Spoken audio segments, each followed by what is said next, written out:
Hi, welcome back to my YouTube channel. ನಾನಿವತ್ತು mushroom ಕಬಾಬ್ನ ಮಾಡಿದ್ದೆ. ಹೇಗೆ ಅಂತ ಹೇಳ್ತೀನಿ ನೋಡಿ. ನನಗೆ ಮಶ್ರೂಮ್ ನಮ್ಮ ಮನೆ ಹತ್ತಿರ ಸಿಕ್ಕಿತ್ತು. ನಾನು ಅದನ್ನು ಮೊದಲಿಗೆ ಸ್ವಲ್ಪ ಮಣ್ಣೆಲ್ಲ ಇತ್ತು, ಅದಕ್ಕೆ ಅದನ್ನು ಮೊದಲಿಗೆ ನಾನೆಲ್ಲನೂ ನೀರಲ್ಲಿ ಚೆನ್ನಾಗಿ ವಾಶ್ ಮಾಡಿಕೊಂಡೆ. ಎಲ್ಲ ವಾಶ್ ಮಾಡ್ಕೊಂಡು ಆದಮೇಲೆ ನಾನು ಎಲ್ಲನೂ ಚಿಕ್ಕದಾಗಿ ಕಟ್ ಮಾಡಿಕೊಂಡೆ.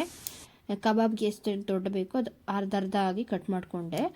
ಆಮೇಲೆ ನಾನು ಅದಕ್ಕೆ ಬೇಕಾಗಿರುವಂತಹ ಹಸಿಮೆಣಸಿನ್ಕಾಯಿ ಆ್ಯಂಡ್ ಕೊತ್ತಂಬರಿ ಸೊಪ್ಪು ಆ್ಯಂಡ್ ಕರಿಬೇವನ್ನ ಚಿಕ್ಕದಾಗಿ ಕಟ್ ಮಾಡಿಕೊಂಡು, ಆಮೇಲೆ ಅದಕ್ಕೆ ಸ್ವಲ್ಪ ಕಡಲೆ ಹಿಟ್ಟು, ಚಿಲ್ಲಿ ಪೌಡರ್ ಮತ್ತು ರುಚಿಗೆ ತಕ್ಕಷ್ಟು ಉಪ್ಪು ಆ್ಯಂಡ್ ಕಬಾಬ್ ಪೌಡರ್ನ ತೊಗೊಂಡು ಏನು ಚಿಕ್ಕದಾಗಿ ಕಟ್ ಮಾಡಿಟ್ಕೊಂಡಿದ್ನೋ ಅದಕ್ಕೆ ನಾನು ಚೆನ್ನಾಗಿ ಎಲ್ಲನೂ ಹಾಕ್ಬಿಟ್ಟು ಸ್ವಲ್ಪ ವಾಟರ್ ಹಾಕಿ ಎಲ್ಲನೂ ಮಿಕ್ಸ್ ಮಾಡಿಕೊಂಡೆ.